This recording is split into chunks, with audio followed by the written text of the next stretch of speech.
자, 요한복음 14장 21절 말씀인데요. 같이 읽도록 하겠습니다. 시작. 나의 계명을 가지고 지키는 자라야 나를 사랑하는 자니 나를 사랑하는 자는 내 아버지께 사랑을 받을 것이요 나도 그를 사랑하여 그에게 나를 나타내리라. 아멘. 한 번 더 읽겠습니다. 시작. 나의 계명을 가지고 지키는 자라야 나를 사랑하는 자니 나를 사랑하는 자는 내 아버지께 사랑을 받을 것이요 나도 그를 사랑하여 그에게 나를 나타내리라. 아멘. 제가 오늘 비밀 하나를 말씀드릴 텐데, 제가 다음 주에 원종 형제한테 이걸 암송시킬 것 같은 생각이 듭니다. 뭐 세라자매도 시킬까요? 너무 좋아하는데, 그러면 두 사람한테 시키는 걸로 하고, 남의 슬픔을 나의 기쁨으로. 자, 오늘 본문 말씀 보겠습니다. 누가복음 9장 46절부터 48절까지 말씀입니다.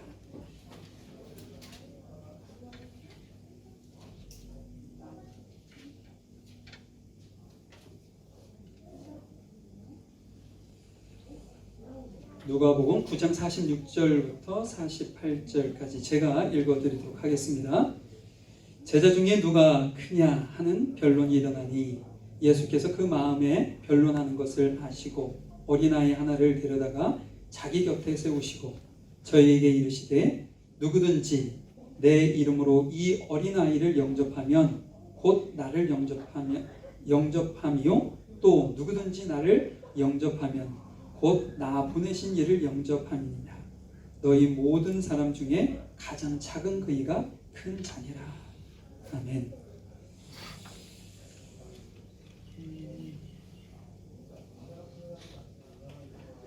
지난주 말씀 기억하시나요 혹시?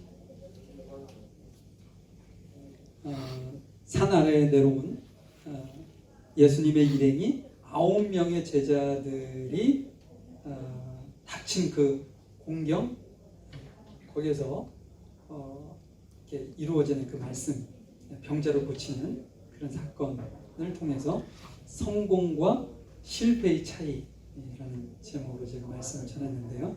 왜 제자들이 병자를 고치지 못했을까? 이제 그것이 이제 성공과 실패를 가르는 거였는데, 우리 이혜원 성도님 기억하시나요? 뭘까요? 그렇죠. 믿음.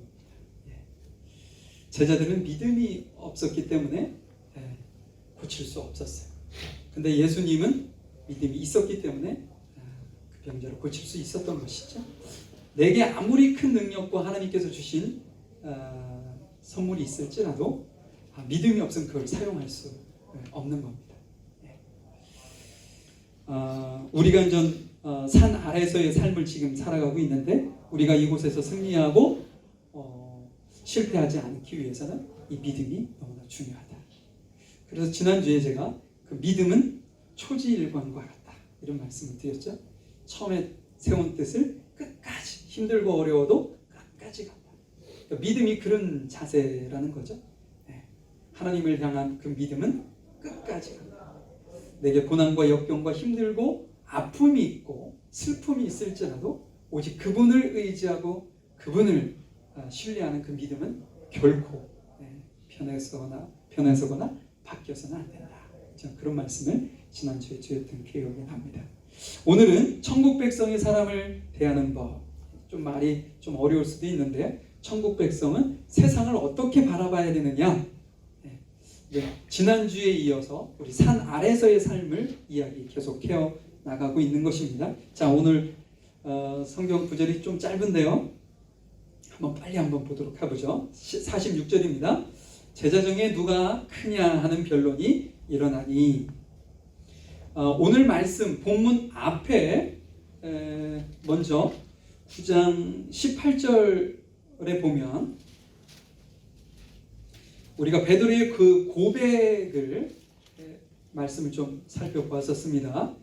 근데 예수님께서 베드로의 그 고백을 칭찬하시면서 하신 말씀이 있어요. 그게 뭐냐면 내가 죽임을 당하고 3일 만에 부활해야 한다. 이 얘기를 했단 말이죠.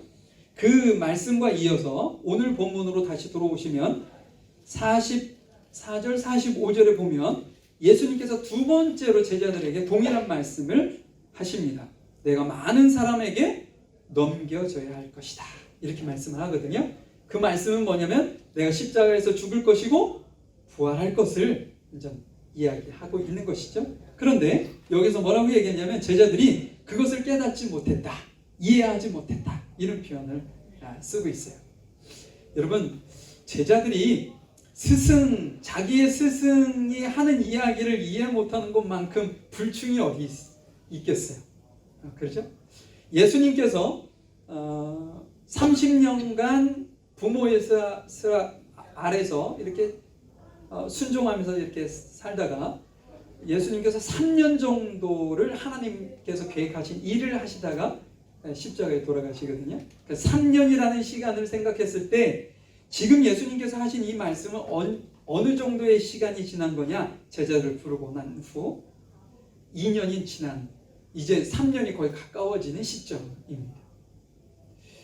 그럼에도 불구하고 이 제자들이 예수님께서 하시는 말씀을 잘 이해를 하지 못했다, 이렇게 성경이 기록하고 있다는 거죠. 진정한 제자라면 스승이 무슨 말을 하시든 눈빛만 보아도 예수님께서 무슨 말씀을 하시려고 하는구나 라는 것을 아는 것이 진정한 제자 아니겠어요? 그런데 거의 예수님의 작정하신 그 기간이 다가옴에도 불구하고 제자들은 잘 깨닫지 못하고 이해하지 못했다, 그러니까 성숙하지 못했다라는 사실을 우리에게 말씀해 주고 있습니다. 여러분, 우리는 어떨까요? 각자 개인마다 다를 수는 있지만 이곳에 계신 분들은 한 몇십 년 혹은 짧게는 몇 년 교회 안에서 말씀을 배우고 가르침을 받아왔다는 거죠. 그럼에도 불구하고 아쉽게도 하나님의 말씀이 뭐라고 할까요? 분명한 어떤 가치, 우리의 삶에 이정표가 될까요? 그런 어떤 가치를 두고 살지 못하는 현실을 보게 된다는 것이죠. 하나님의 말씀보다는 내가 배우고 경험하고 했던 어떤 지식과 그런 것들이 앞설 때가 많이 있다는 거예요. 예수님께서 우리에게 주셨던 이 성경은요, 우리가 세상에서 어떻게 하면 잘 살 수 있을까 정도로 얘기하는 도덕책, 윤리책 정도로 이해하시면 안 됩니다. 성경은요, 하나님의 말씀이고 진리이고, 또한 오늘 전 말씀을 여러분들하고 같이 살펴볼 하나님의 백성, 천국 백성이 세상을 어떻게 하나님의 나라로, 또한 어떻게 세상이 하나님의 말씀, 하나님의 가치, 하나님의 정신으로 살아갈 수 있는지를 가르쳐주는 하나님의 어떤 천국 법칙이라고 할까요? 그것을 우리에게 알려주시는 말씀이거든요.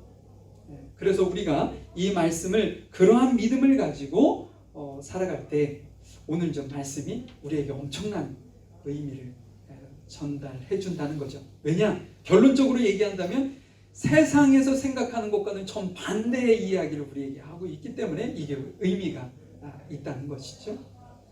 자, 오늘 본문을 한번 좀 계속 살펴볼 텐데요. 오늘 본문은 어디에서 이루어진 얘기냐면 여러분, 갈릴리 호수, 저번에 지도 한번 제가 보여드렸죠.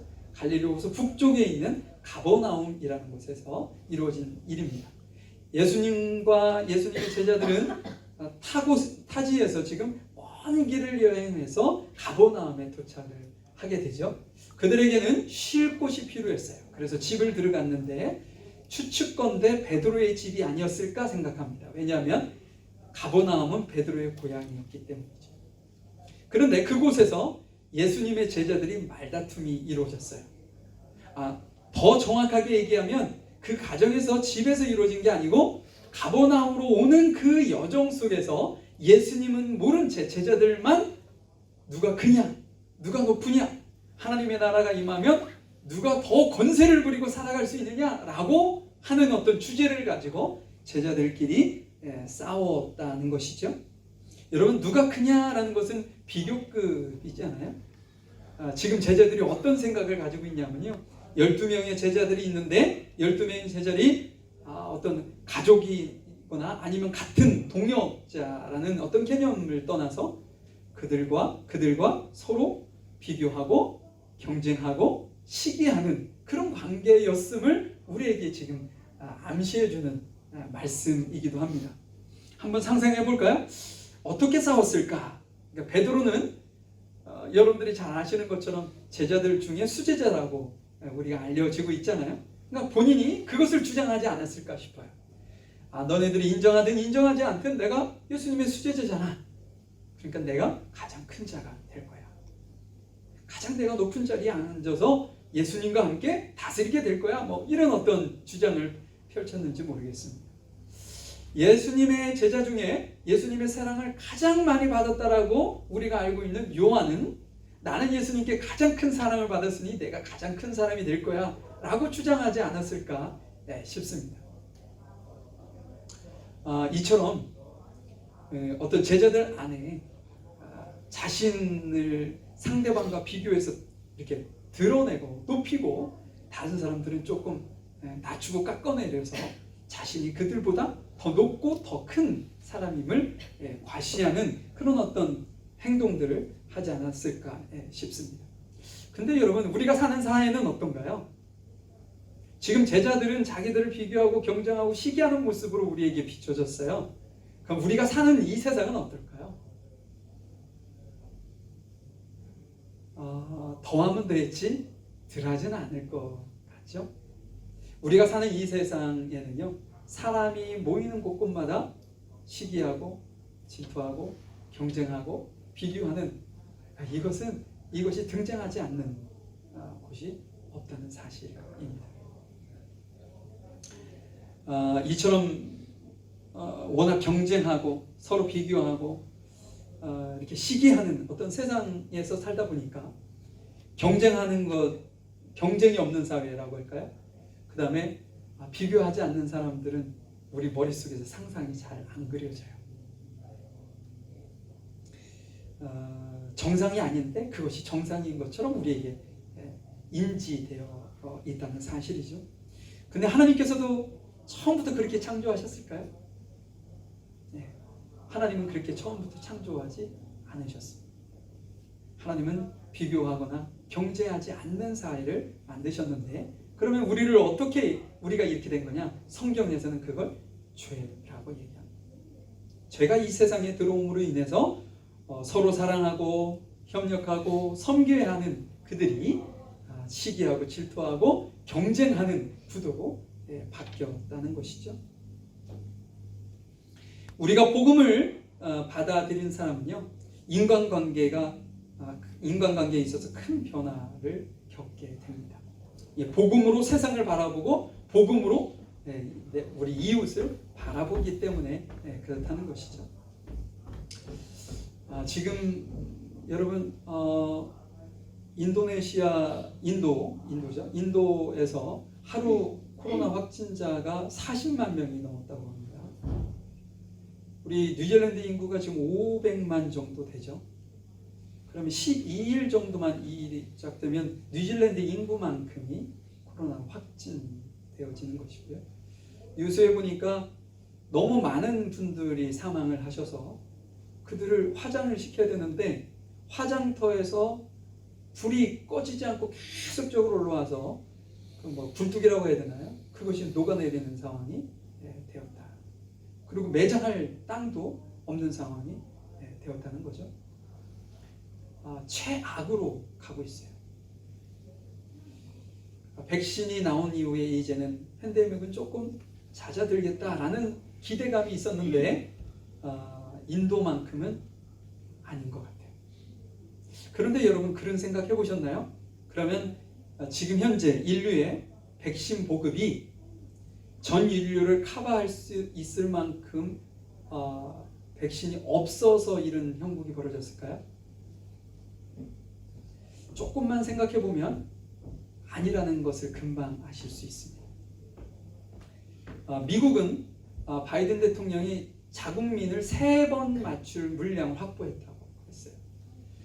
요 얼마 전에 EU에서는 1억 몇천 저기를 백신을 확보했다고 그랬거든요. 그들도 국민에게 3번의 그 접종할 수 있는 양을 확보했다. 이렇게 발표를 했습니다. 이게 저는 잘 몰랐는데 유효기간이 있다네요. 우리가 이제 식품을 사더라도 유효기간, 우리가 먹을 수 있는 유효기간이 있는 것처럼 이 백신도 사용기한이 있다고 합니다. 근데 지금 미국에서는 보유하고 있는 그 물량이 어느 일정 기간이 지나면 폐기해야 되는 상황이 직면했다는 거죠. 그럼에도 불구하고 내놓지 않고 있습니다.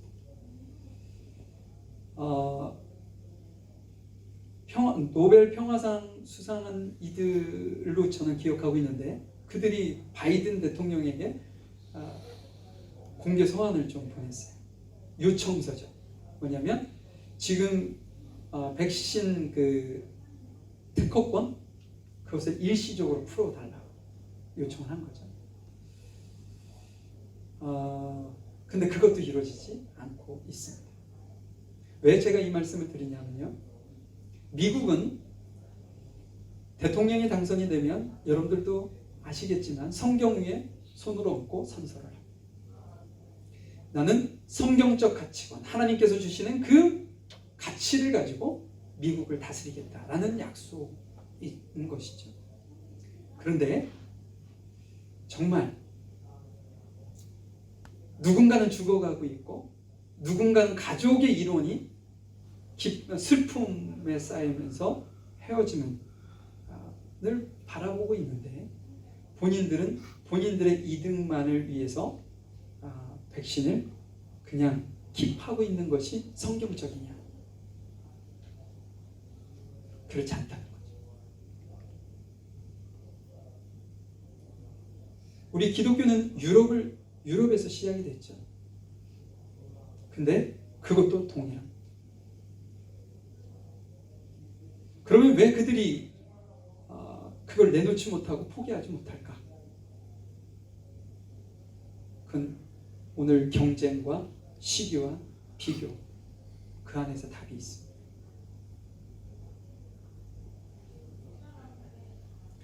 성경에서는 우리에게 비교와 경쟁과 시기의 대상으로 사람을 바라보지 않고 그들을 함께 살아가는 좋은 친구 아니면 하나님의 영적인 백성, 가족으로 우리에게 계속적으로 말씀을 하고 있는데 우리는 그렇게 살지 못하고 있다는 것이죠.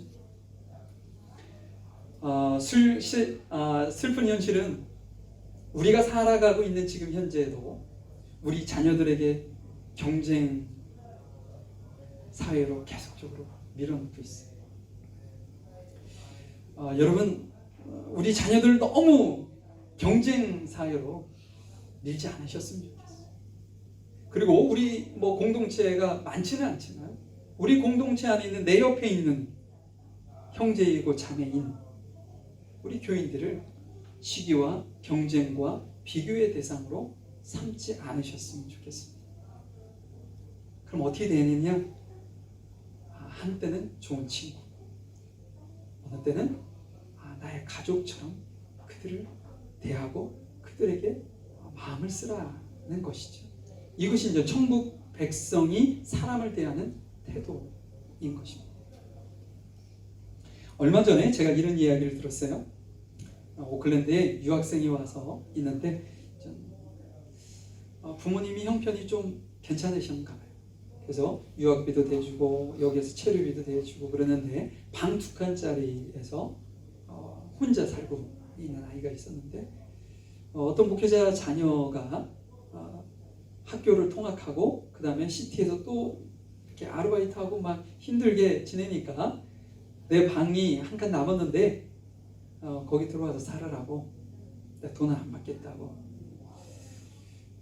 그래서 이제 그것이 야, 정말 좋은 친구를 두었구나 라는 이슈가 되어서 그 이야기를 듣는 많은 사람들이 야, 좋겠다 부러워하는 마음으로 그 얘기를 했어요.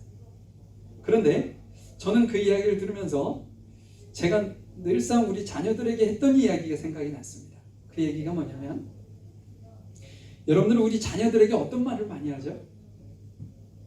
친구를 사귈 때 좋은 친구를 사귀라고 합니까? 나쁜 친구를 사귀라고 합니까? 좋은 친구를 사귀라고 하죠. 야, 너 좋은 친구 사귀어. 걔는 조금 그래. 너 걔하고 친구 사귀지 마. 이것이 우리 아이들을 지키기 위한 어떤 보호장치죠. 좋은 친구를 사귀라.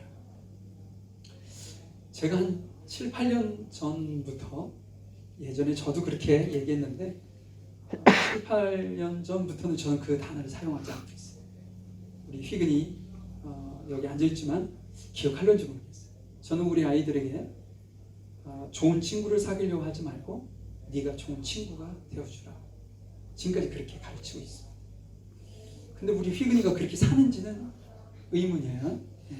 나는 가르치는데 본인은 어떻게 가치를 두고 사는지는 모르겠지만 저는 어찌됐든 제 신앙적 그 양심을 두고 그렇게 가르칩니다. 여러분, 제가 한번 여기서 질문 하나 드릴게요. 우리는 그 이야기를 듣고 둘러 앉아있는 그 부모들이 야, 목사님 자녀는 정말 좋은 친구를 잘 사귀었군요 라는 이야기로 부러워했어요. 근데 이제 거꾸로 얘기해보죠. 제가 한번 거꾸로 여러분들의 생각을 돌려보겠습니다. 한국에 계신 부모님이 자기 자녀를 유학을 보내왔어요. 그리고 자녀는 알지 못하지만 피땀 흘려서 돈을 벌어서 그 아이를 유학비도 보내주고 생활비도 보내주고 렌트비도 보내줬던 겁니다.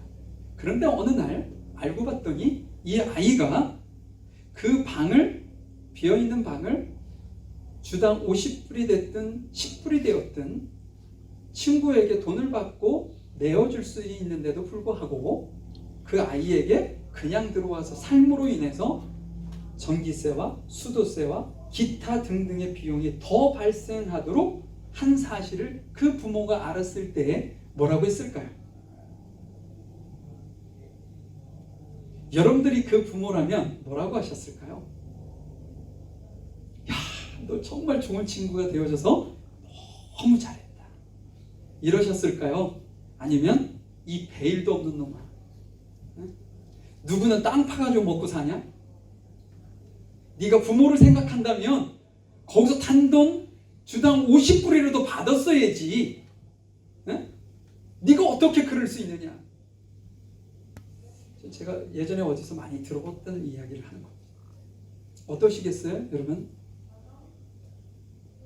칭찬하시겠어요? 아니면 흉계를 하시겠습니까? 제 개인적인 생각은 분명히 훈계하지 않았을까 싶습니다. 근데 여러분, 왜 똑같은 사안을 두고 한쪽에서는 좋은 친구를 사귀어서 너 참 잘했다라고 하고 한쪽에서는 너 이 멍청한 놈아 이렇게 얘기를 했을까요? 이것이 지금 현재 우리의 현실. 여러분, 좋은 친구를 사귀는 것은 아주 바람직한 일이죠.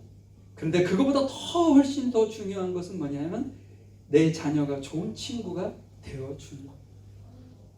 만약에 내 자녀가 좋은 친구가 되어주지 않는다면 여러분들의 자녀는 눈 씻어도 좋은 친구를 발견할 수 없는 거예요. 내가 좋은 친구가 되어줬기 때문에 한 사람의 희생으로 누군가는 좋은 친구를 만났던 거죠. 그런데 우리는 자기 중심으로만 생각해서 내 자녀는 좋은 친구를 만나야 되지만 나는 이기적인 내 자녀로 만들고 있다는 거죠. 이것이 경쟁과 시기와 어떤 비교라는 바운더리 안에서 우리 애가 빠져나오지 못하는 딜레마인 것입니다. 성경에서는 우리에게 이것을 오늘 본문을 통해서 우리에게 말씀을 하고 계시는 건데, 세상은 우리에게 어떤 삶을 강요하냐면 상대평가를 강요합니다. 근데 우리 성경은 그리스도인들에게 무엇을 얘기하냐면 절대평가를 요구하죠. 우리의 삶은 절대평가의 삶을 살아야 한다 라는 이야기를 하는 것이고, 세상은 우리에게 상대평가를 하도 강요받고 있는 것이죠. 그렇기 때문에 제자들은 그 가르침을 따라서 비교하고 경쟁하고 시기했던 겁니다. 너가 높은 자리에 가면 내가 낮은 자리에 가야 되니까 그건 안 되겠어 라고 생각했던 것이죠. 아직도 세상의 때가 벗겨지지 못한 제자들에게 예수님께서는 이렇게 말씀하십니다. 47절입니다. 예수께서 그 마음에 변론하는 것을 아시고 어린아이 하나를 데려다가 자기 곁에 세우셨다. 이렇게 말씀하고 있어요. 예수님은 제자들을 꾸짖고 벌을 내리실 법도 한데, 예수님은 그거 대신에 어린아이를 데려다가 지금 어떤 시청각절을 통해서 제자들을 교훈하고 훈계하는 모습으로 우리에게 말씀하고 있다는 거죠. 근데 이 누가복음에서는 이 어린아이를 데려다 놓고 예수님께서 하신 말씀이 구체적으로 나와 있지 않아요. 그래서 제가 마태복음 동일한 본문인 마태복음 18장 2절부터 4절 말씀을 한번 좀 읽어드리려고 합니다. 예수께서 한 어린아이를 불러 저희 가운데 세우시고, 똑같죠? 그 부분은. 그런데 그 다음부터 뭐라고 얘기하시냐면, 가라사대 진실로 너희에게 이르노니 너희가 돌이켜 어린 아이들과 같이 되지 아니하면 결단코 천국에 들어가지 못하리라. 그러므로 누구든지 이 어린 아이와 같이 자기를 낮추는 그이가 천국에서 큰 자니라. 여기서 얘기하는 것은 낮추는 겁니다. 겸손이죠. 우리가 얘기하는 흔히. 그런데 그 겸손은 그냥 이루어지는 것이 아님을 오늘 본문은 얘기하고 있어요. 가라사대 진실로 너희에게 이르노니 너희가 돌이켜 라는 말이 있어요. 돌이켜. 이건 돌이키는, 우리는 가다가 이렇게 거꾸로 가는 걸 돌이킨다고 그러죠. 그런데 히브리어 단어와 이 동의어는 어떤 단어냐면 회개라는 단어가 동의어입니다. 그러니까 우리가 회개하고 어린아이와 같이 겸손하지 않으면 이라는 의미가 되는 것이겠죠. 여러분, 아이는 어떤 세상에서 그 당시로 들어가면, 지금은 많이 생각이 바뀌었지만 이 성경을 기록되어지는 그 시점에 아이들은 세상에서 어떻게 바라보았냐면 무가치하고 무능하고 숫자에도 들어가지 못하는 존재로 인식되어져 왔다는 거죠. 그런데 예수님께서는 뭐라고 얘기하시냐면 그들이 천국에서 크다. 지금도 어린아이가 큽니까? 아니면 어른이 큽니까? 그럼 비교 자체가 되지 않죠. 지금도 그 어떤 생각들을 버리지 못하고 있는 사회를 우리가 살아가고 있는데, 그것은 뭐냐? 비교, 경쟁, 시기가 그 안에 들어있기 때문에 그렇다는 거죠. 근데 예수님께서 우리의 생각을 완전히 바꿔놓으시는 말씀을 하고 있는 거예요. 야, 그런 아이들, 회개하고 자신을 낮추는 그들이 천국에서는 제일 높다라고 우리에게 훈계하고 있는 것입니다. 자, 그렇다면 어린아이들의 특징은 뭘까요? 여러 가지가 있는데 그중 하나만 제가 얘기를 드린다면, 어린아이들은요, 부모에게 전적으로 의존하는 아이들이에요. 그래서 그런 의미에서 제가 이 단어를 여러분들에게 쓰고 싶어요. 무능이라는 거죠. 무능이면 능력이 없는 상태죠. 무능한 사람은 주변을 의지하게 되어 있습니다. 내가 영적으로 무능한 상태라면 누구를 의지할까요? 예수님을 의지하겠죠. 천국은요, 무능한 자가 큰 자가 되는 세상입니다. 무능이라는 것은 내가 능력이 없으니까 누구에게 의지를 많이 해요? 주님께 의지를 많이 하게 되어 있고요.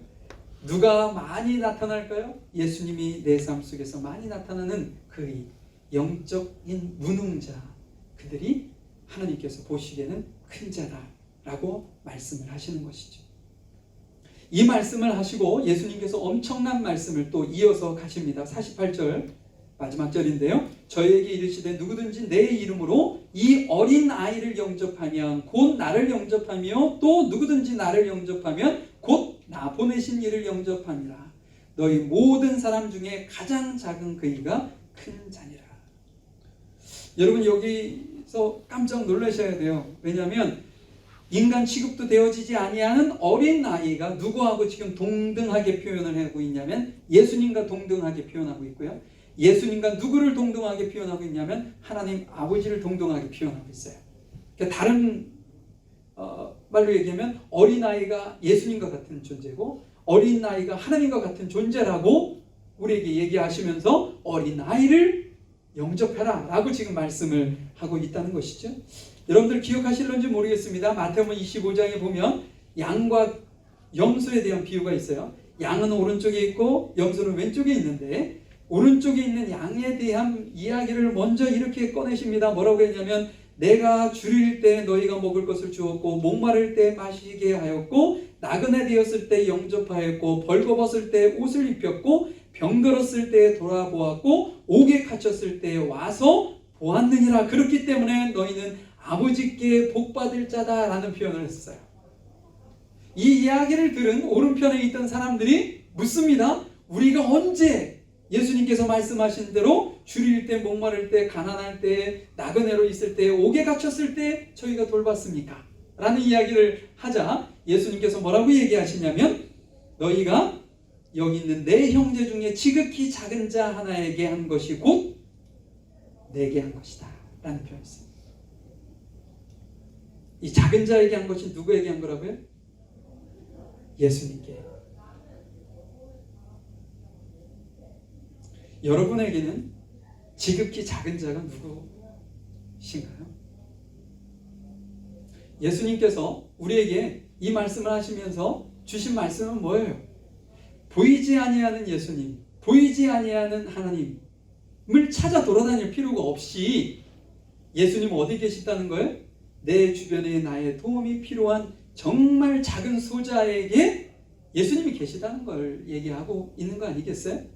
그럼 여러분들에게 지극히 작은 자는 누구인가요? 돌봐야 되는 자녀인가요? 아니면 이제 연로하신 부모인가요? 그들도 소자일 수 있죠. 그런데 부모님과 경쟁하진 않잖아요. 자녀와 경쟁하진 않잖아요. 경쟁 구도에서 생각한다면 누굴까요? 여러분에게 정말 한창게, 여러분들이 정말 하찮게 여기는 사람이 아닐까요? 여러분이 정말 업신여기고 무시하는 사람 아닐까요? 여러분이 정말 미워하는 사람, 아무런 이득이 내게 이득이 되지 않는 사람일 가능성이 가장 높습니다. 예수님께서는 우리에게 그렇게 말씀을 하시죠. 나를 사랑하고 나에게 선대하는 이에게 내가 사랑하고 선대하는 것은 이방인들도 다 그렇게 한다. 그런데 나를 미워하고 나를 업신여기는 사람을 내가 그에게 사랑을 베풀고 관심을 갖는 것은 너무 어려운데 성경에서 우리에게 말씀하시는 것은 그러한 삶을 요구하신다. 이렇게 말씀을 하고 계십니다. 여러분, 우리에게 지극히 작은 자는 그런 사람일 가능성이 높습니다. 여러분들 주변에 원수 같은, 왼수 같은 사람이 있나요? 쉽지 않으시겠지만 먼저 그들을 사랑할 필요가 있습니다. 예수님께서 나중에 오셔서 저희들에게 그렇게 말씀하실 수 있거든요. 야, 내가 참 외롭고 모든 사람들에게 왕따 당할 때 네가 나를 관심을 갖고 내게 사랑을 베풀었어. 예수님 제가 언제 그랬나요?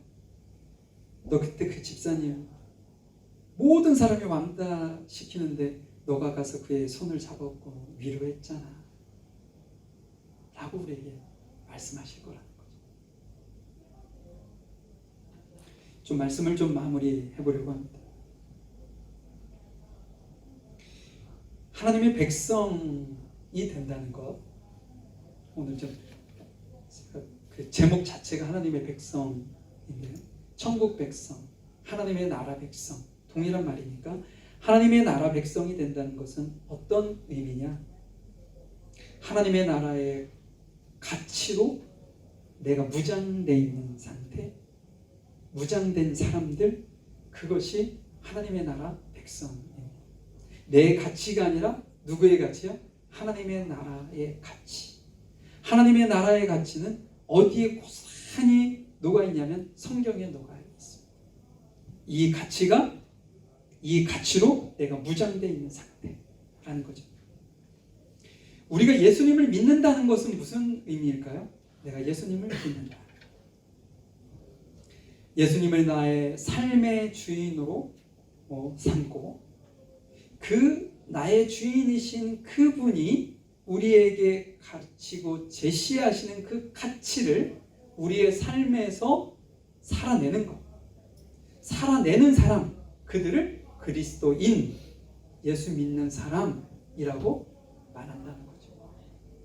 여러분들 이것을 전제로 한다 해서 오늘 설교 제목인 천국 백성의 사람을 대하는 법을 한번 생각해 보시라는 거죠.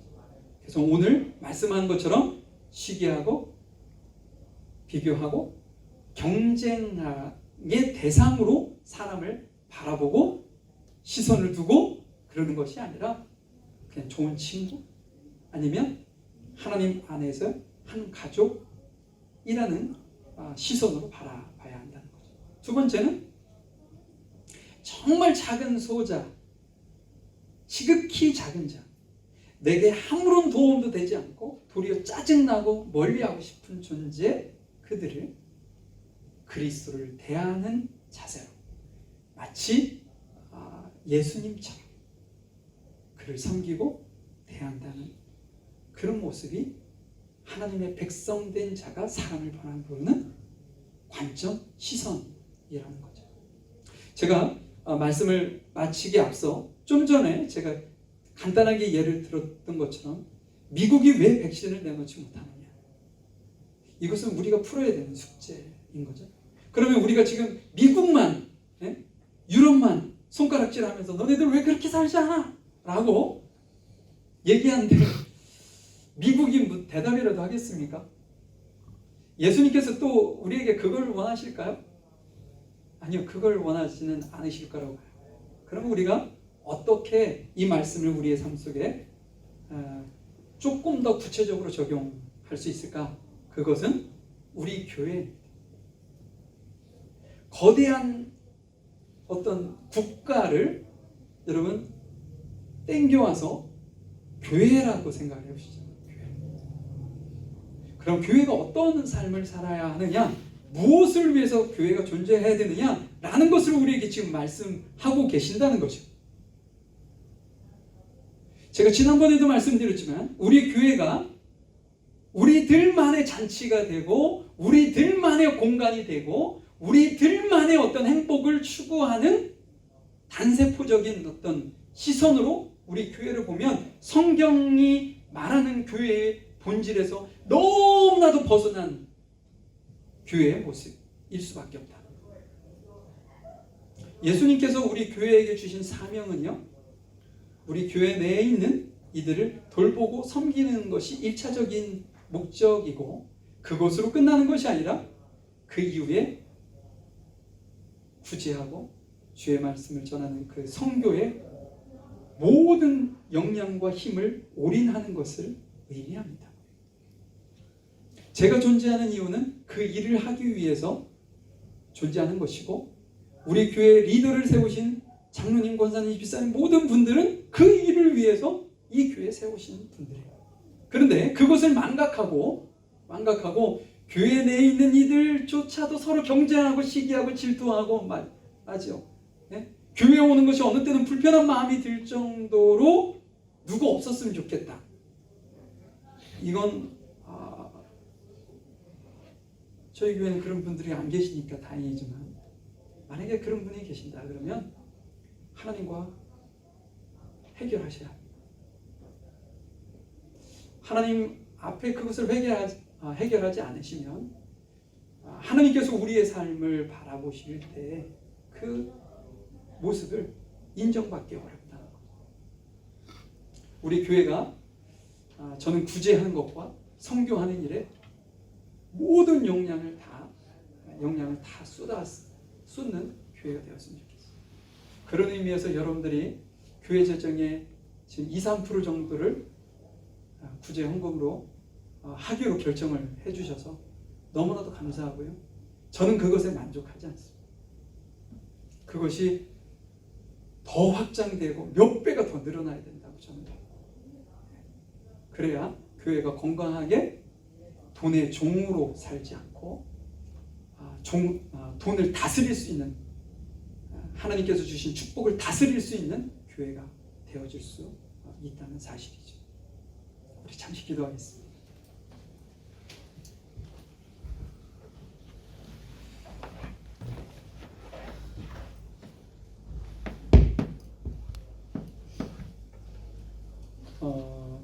이 시간 우리 기도 좀 같이 했으면 좋겠는데요. 오늘 말씀이 우리의 삶 속에서 적용하기가 쉽지 않습니다. 실은 어떻게 가장 작은 자를 제가 섬길 수가 있겠어요? 내가 섬김을 받아야 되는 것이 더 원칙이고, 내가 남들보다 더 높은 곳에 있어야 되는 것이 나를 행복하게 만들 수 있고, 누군가에게 내가 무시당하지 않는 위치에 가는 것이 내 목표가 될 수밖에 없는데, 주님께서 우리에게 가장 작은 자가 큰 자야, 거꾸로 말씀하시는 이 말씀이 어찌 우리의 삶 속에 그대로 적용이 되실 수 있겠어요? 근데 여러분, 용기 한번 내보시죠. 우리가 세상에서 인정받기 위해 사는 것이 아니라 주님께 인정받기 위해서 사는 거 아니겠어요?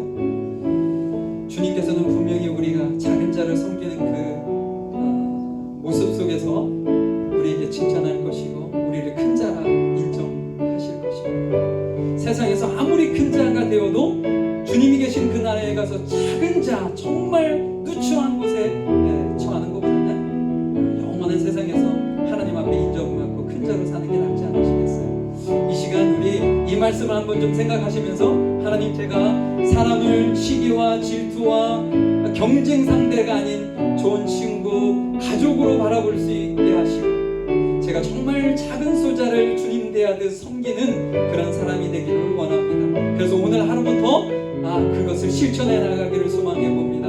라는 마음을 가지고 잠시 기도하시고요, 제가 기도하고 마치도록 하겠습니다.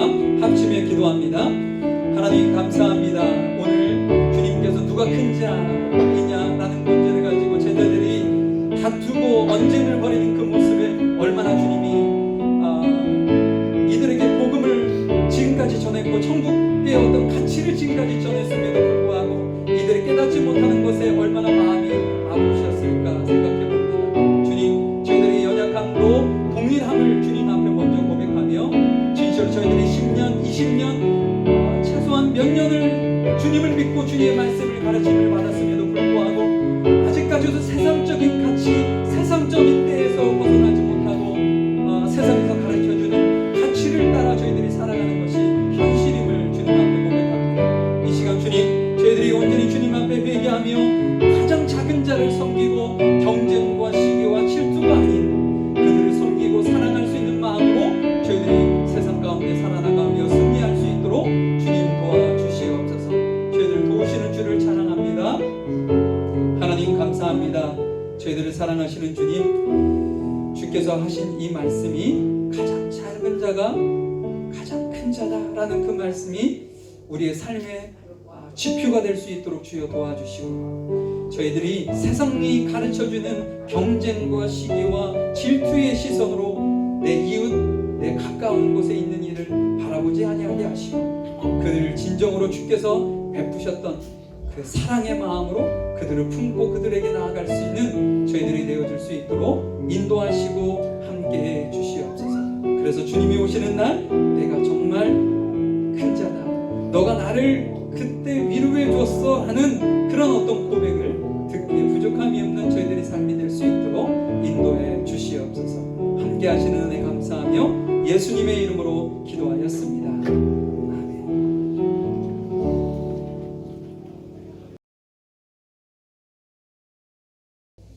지금은 우리 주 예수 그리스도의 크신 은혜와 아버지 하나님의 무한하신 사랑하심과 성령님의 인도하시고 내주하시고 교통하심,